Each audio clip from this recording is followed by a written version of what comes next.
Joining us now is Valerie Neumann. Good morning to you, Valerie. Good morning. You have done two things that I imagine are very difficult for rape victims to do. First, go to the police, and second, reveal yourself publicly and come out with your story. Why is that so important to you? I think there's a big problem, and I think it needs to be resolved. I think there's problems with the legal system.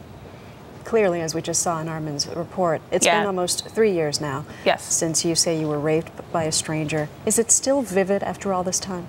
I'll never forget it. I can replay it in my mind today. I don't think it's something you can forget. Is it something that you think you're having more trouble forgetting because there was never closure, never went anywhere? I think it would help to have closure, even if they're not going to prosecute, just to know that I was telling the truth, some kind of justification to my mind. Now, you've admitted that you had too much to drink that night, and because of that, prosecutors decided not to go to trial with this. They've questioned your memory of that night, saying that you can't even remember if it was consensual. How do you respond to that?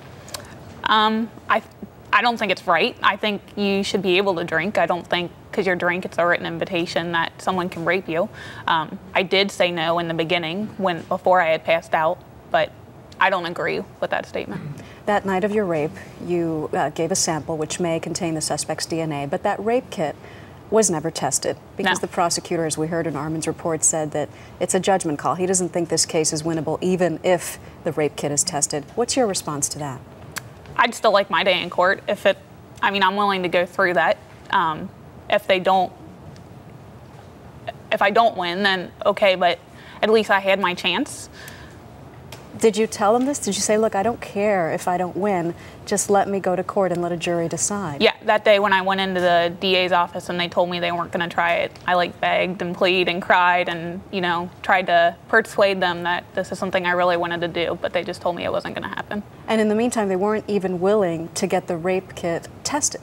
Yes. What reason did they give you for that? I've been told different reasons. The sample size is too small, or funding is a big one. They don't want to spend the money. They don't want to spend the money. So now you're on this crusade, an advocate not only for rape victims, but also incest victims. What is your goal? I guess just to bring the issue in front of the public. I'd love for something to change. And maybe it's too late to help my case, but if it can help someone else, then it's well worth it.